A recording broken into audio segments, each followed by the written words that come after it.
Moral Objectivism, Part 2, God and Morality. So divine command theory is the view that morality is based on God's commands, or that moral facts are the moral facts because God makes them so. So if torturing babies for fun is wrong, as it seems to be, the divine command theorist holds that torturing babies for fun is wrong because God forbids it or hates it or something like that. That God decided that torturing babies for fun is wrong, and that is why torturing babies for fun is wrong.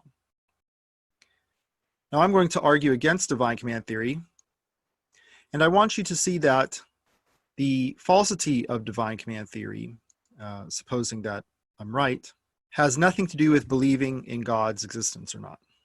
Okay, so God's existence is very separable from the question of whether or not divine command theory is true. And one way to see that is to see that you can be an atheist and be a divine command theorist. So an atheist may be a divine command theorist because he holds, for instance, this: if there are moral facts, and say if there's anything that's in fact right or wrong to do, like torturing babies for fun. So, if there are any moral facts, then they are based on God's commands. That would be someone articulating divine command theory. Now, you add the atheism in, God makes no commands because he doesn't exist. And it would logically follow that there are no moral facts. So if you are a divine command theorist, but also an atheist, that strongly will incline you to moral nihilism. Many people are divine command theorists and, however, are also believers in God.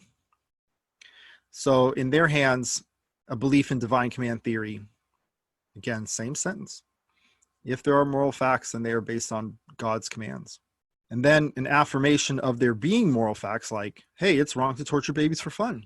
So there is at least one moral fact. That plus this view that if there are moral facts that are based on God's commands would be an argument for God's existence.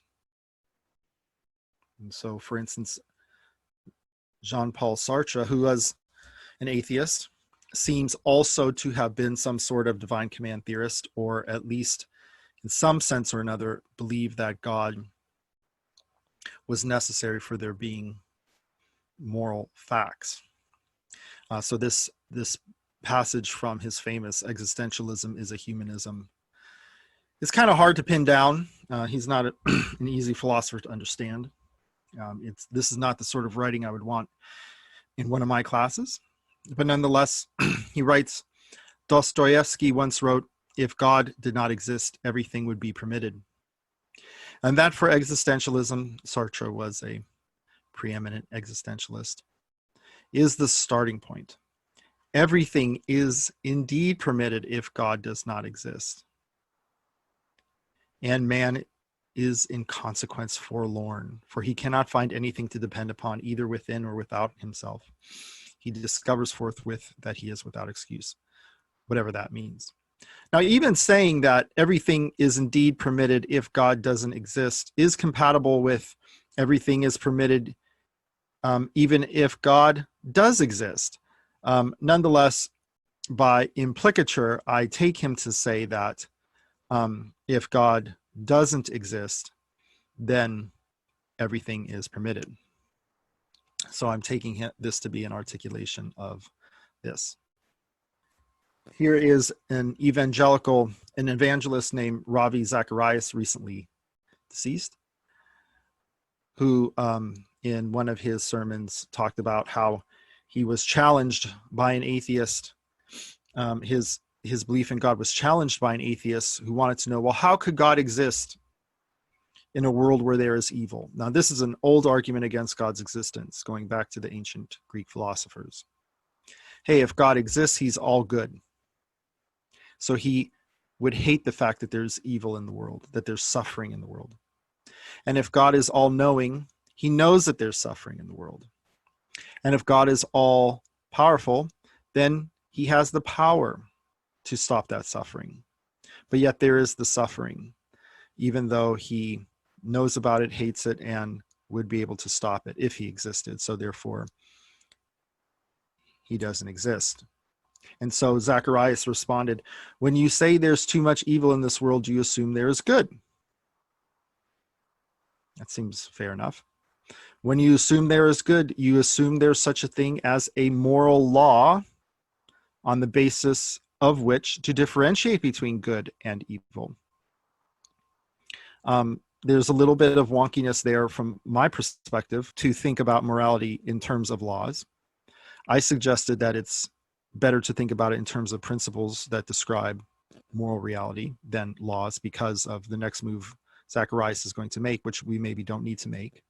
But if you assume, he goes on, a moral law, you must posit a moral lawgiver. And that is a critical move, because it may not be the case that if there are just true moral principles, that there must be a principle maker.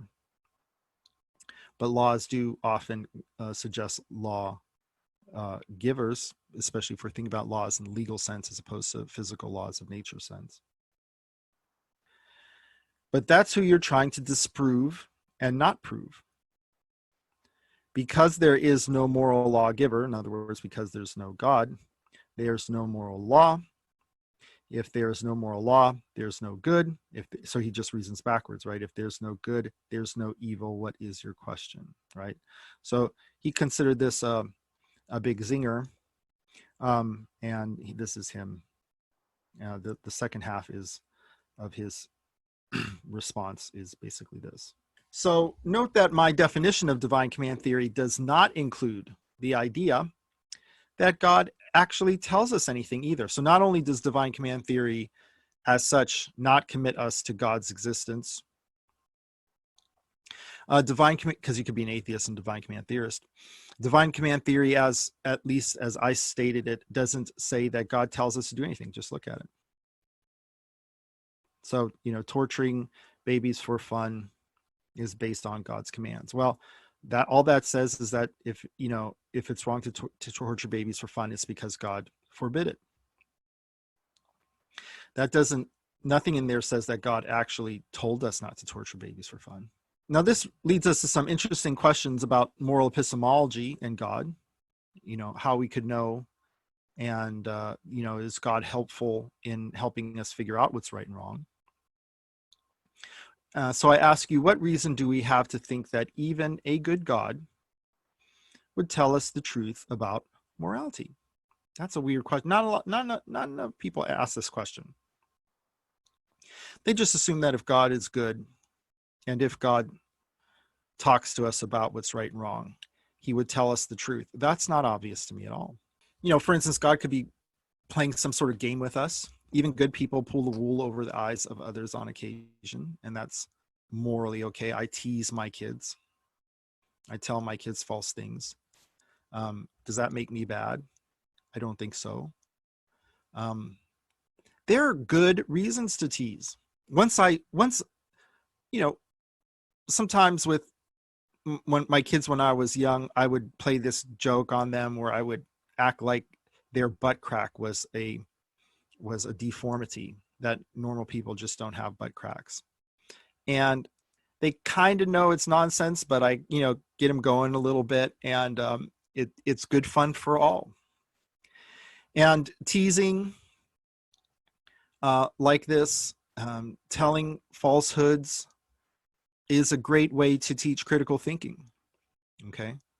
So it isn't clear to me that God, if even I could sometimes pull the wool over my kids' eyes morally, why can't God sometimes pull the wool over our eyes morally for some reason that we cannot comprehend? And even if God isn't pulling the wool over our eyes, maybe he's trying to teach us, but we're just too dumb to understand, or we're too primitive to understand, or too uneducated to understand the full moral truth. So he may give us really simplistic versions of the moral truth that aren't quite accurate.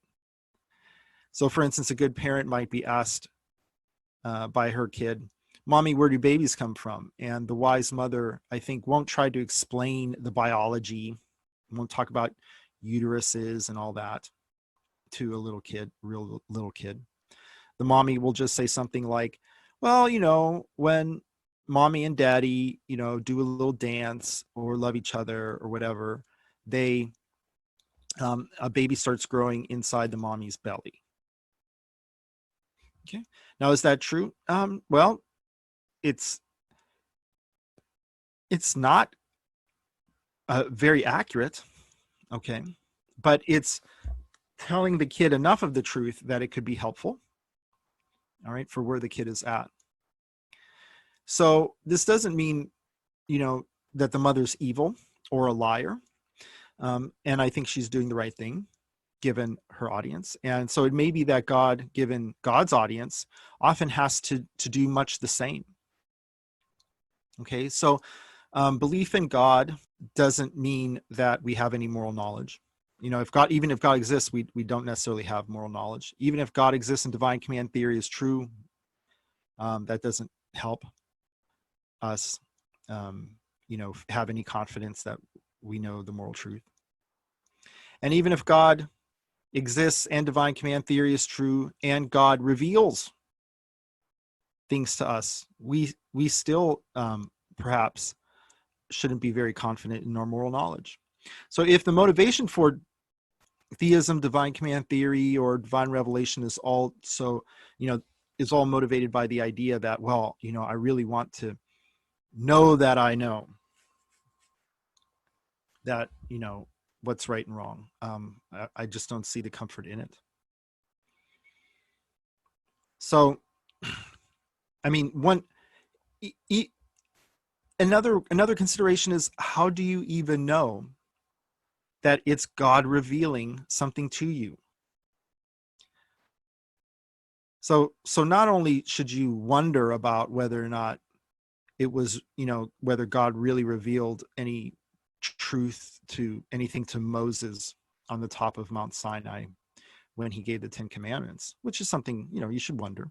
You should also, even if you heard the voices yourself, even if you climbed the mountain yourself and, a lightning bolt came down and started writing out the, some rules on stone tablets right in front of you, you need to wonder whether that's really God. Do you know that a moderately powerful, mischievous demon is not doing this? How do you know that that is God on the other end of the telephone and not a demon phone pranker? Now, I'm not saying there can't be good answers to these worries, but what I am just trying to do is point out that these are worries. Okay, so let's ignore for the moment these possibilities and just assume that God exists, that he tells us to do or refrain from doing certain things, and that what he tells us to do is really what we should or should not do, that he's not like teasing us or talking down to us like little children. The relevant question for divine command theory is, are the right things right to do because God said to do them? Or did God say to do them because they are right? And this brings us to the so-called Euthyphro dilemma. The Euthyphro dilemma is named after the philosophical dialogue Euthyphro by Plato. In this dialogue, Socrates confronts a guy named Euthyphro and gets him entangled into a debate about the origin of morality. And Plato essentially gives this sort of dilemma. But the way I'm presenting this dilemma here is mostly coming from Russ Schaefer Landau, your textbook. So let's assume for reductio, this is a reductio ad absurdum argument. So this is an argument style where we assume something, show that what we're assuming leads to an absurdity. Reductio ad absurdum, that's the Latin for it. Again, something to remember so you could impress your parents. And so we assume something, we see that it leads to an absurd conclusion. And then on that basis, we reject the assumption. Okay, and so we've learned something. We learned that that assumption is not true. So let's assume for reductio that what is right because God commands it. As I say, we're going to assume the divine command theory. Okay, the second premise is, well, these commands of God are either completely arbitrary or are based on some sort of non-arbitrary reason. Okay, some non-arbitrary further moral reason, moral consideration. Okay, and these options are exhaustive. There's no third option. These are logically exhaustive. So either God's commands are arbitrary, aka not based upon any moral reasons, or are non-arbitrary and based upon further moral reasons. Let's go with the first branch, that they are arbitrary. Let's suppose that God's commands are arbitrary. Well, if they're arbitrary and not based upon reasons, then those commands lack all moral authority. Why? Well, we saw this in the first lecture, where we talked about the idea that the limits of morality must be rational ones. There must be some reason why we shouldn't look at hedgehogs in the moonlight. Now, again, you might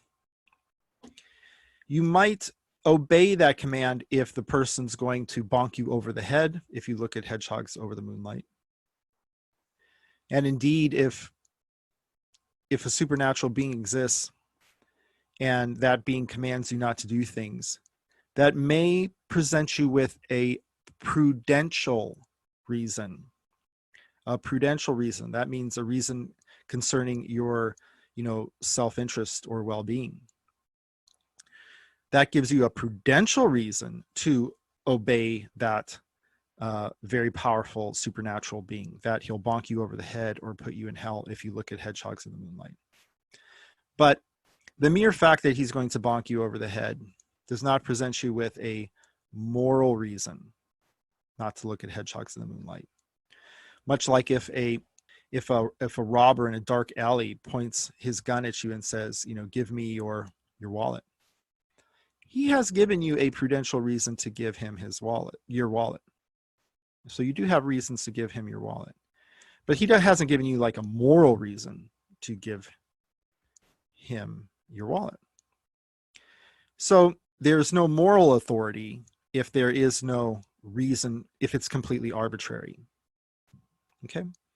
So that can't be right. That branch cannot be right. Says premise 4. But what's ethically right has moral authority. There will be a reason to do it. So morality cannot be based on arbitrary commands.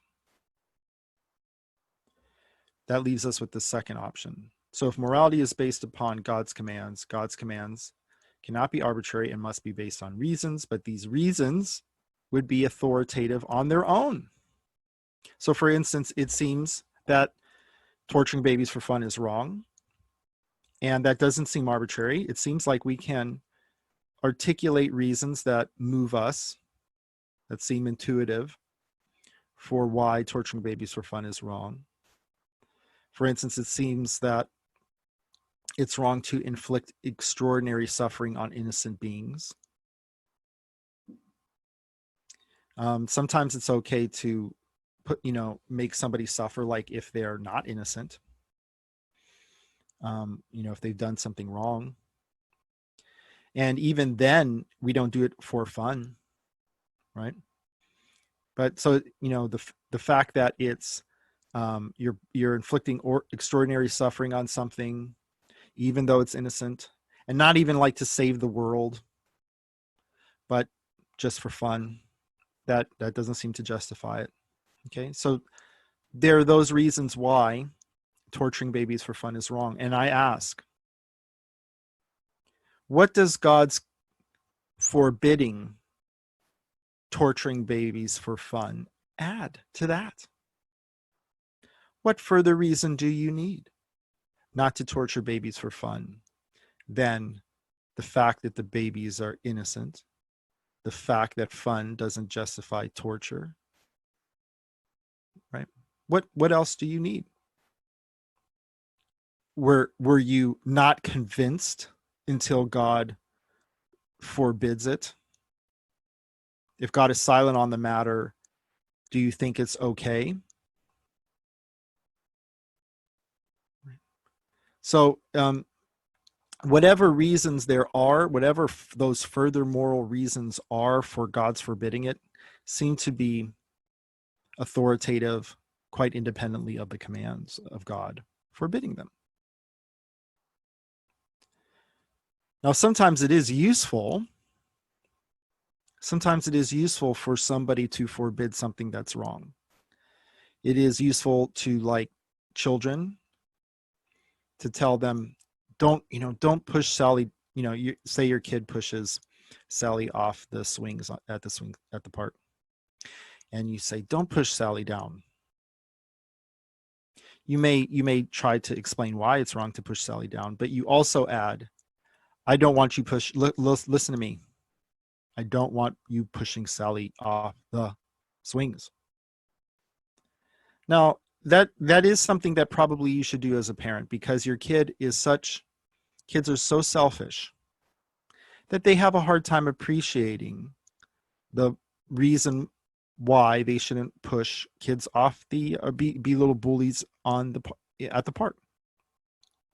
So what you have to do is, reach them where they're at.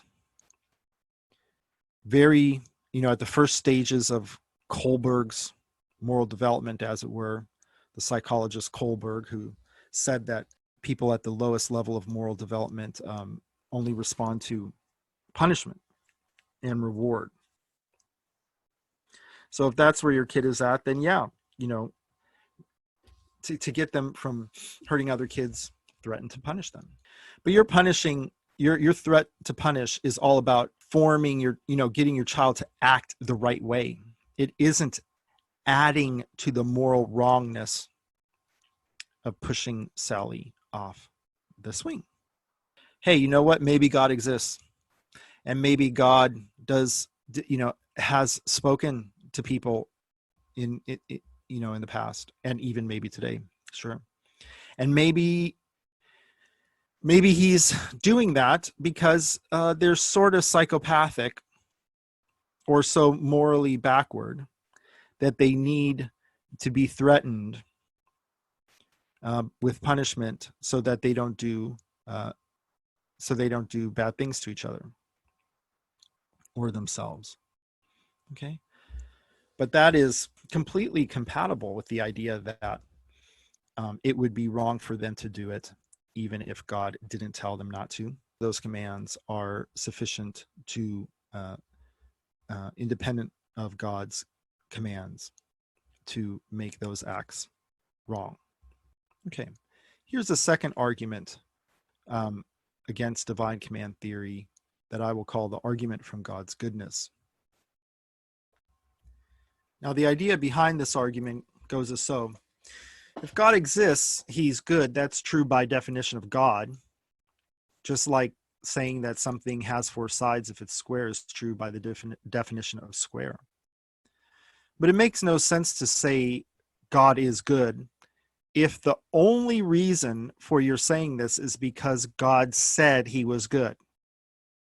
If all it takes to be a perfectly good being is to say, what I am doing at any given moment is good, and anything I want to do will be good, and anything I want to be good will be good. I mean, if that's all it took, declaring everything you do to be good, then every scoundrel in the world could be perfectly good, since every scoundrel in the world could make the same declaration. Or put another way, if goodness is based upon somebody's opinion of themselves, then there is no standard that they must live up to in order to make that opinion correct. They just have like a really good self-esteem. Anyone with a really good self-esteem gets to make themselves good. That seems absurd. There's no more reason to call God good than Satan, who, if Satan exists, can easily declare himself to be good. I mean, if that's all it takes. So the lesson here is that it takes more than saying that you're good to be good. You have to actually be good. Thus, if we are to make any sense of the view that God is good, we must hold that the moral facts are facts independent from God's wishes and beliefs, and that his moral perfection consists in his perfect knowledge and regard for the moral facts. So to put that all in premise conclusion form, if God exists, he is morally good. One cannot be morally good simply by declaring oneself to be morally good. Call that the high self-esteem premise. If one cannot be morally good simply by declaring oneself to be morally good, one must be morally good according to an independent moral standard. So if God exists, he's good according to an independent moral standard. Independent moral standards are standards that are independent of one's wishes, desires, or commands. That's just true by definition. So the controversial premise is going to be this one, I suppose. Therefore, it follows that if God exists, he is good according to a moral standard, independent of his wishes, desires, or commands. And that is the denial of divine command theory. So the attentive reader will observe that there is an ironic commonality between the relativist and the divine command theorist. Usually those two, don't think highly of each other, but they're really not so far apart. Both think that some being or group of beings, in the divine command theorist's case, God, in the cultural relativist case, cultures, get to decide for themselves what's right or wrong. But this could be true only if someone could decide what morally matters. But no one does or could have that power. Many of the same objections that were levied against cultural relativism could also be levied against divine command theory. If divine command theory is true, then God could change his mind and make rape okay, make rape even morally obligatory. Does it seem to you like rape could be morally obligatory? If not, then that's a strike against divine command theory, according to you, which has to allow that possibility. So remember, in conclusion, that rejecting divine command theory does not mean rejecting God's existence. Rejecting divine command theory doesn't mean rejecting God's omnipotence. If you think an omnipotent being can be omnipotent even if he cannot make 2 + 2 = 5, if you think an omnipotent being could exist even if he cannot create a rock so heavy he can't lift it, then it is no more taxing to the imagination to assume that an omnipotent being cannot make rape morally good. Rejecting divine command theory does not mean that God isn't all good either. In fact, as we saw with the second argument against it, the argument from God's goodness, quite the opposite. The goodness of God would consist in his perfect knowledge and adherence to and adherence for the right reasons to the true moral principles. Okay, it wouldn't be based upon his having a high self-esteem or his happening to be the most powerful being in the universe or something like that. Rejecting divine command theory doesn't mean rejecting the view that God commands us to do the right things and forbids us to do the wrong things. Maybe divine command theory isn't true, right? If divine command theory isn't true, God could still exist, and God could still tell us what's right and wrong to do because he knows it and we don't, say, or don't know enough of it. Rejecting divine command theory doesn't mean we don't need to learn about what's right and wrong from God. Maybe we do need God to learn what's right and wrong. Now, I don't think that's the case, but it's certainly consistent with divine command theory's falsehood. I haven't been to Greenland. I rely upon, people who have been to Greenland to tell me about Greenland. Those people didn't make the Greenland facts the Greenland facts. They merely discovered what the facts are about Greenland. But still, I need them to tell me about Greenland, so they are my source of wisdom about Greenland. And likewise, God, even if he doesn't make the moral facts, could still, for all we know, be the only reliable information about the moral facts, say if we have absolutely no ability to tell what's right and wrong ourselves. In the next lecture, we will talk about why we might think we do, but that may be wrong. And it may be that we require God's revelation to know what's right and wrong. Okay? Even if that's the case, divine command theory may be false.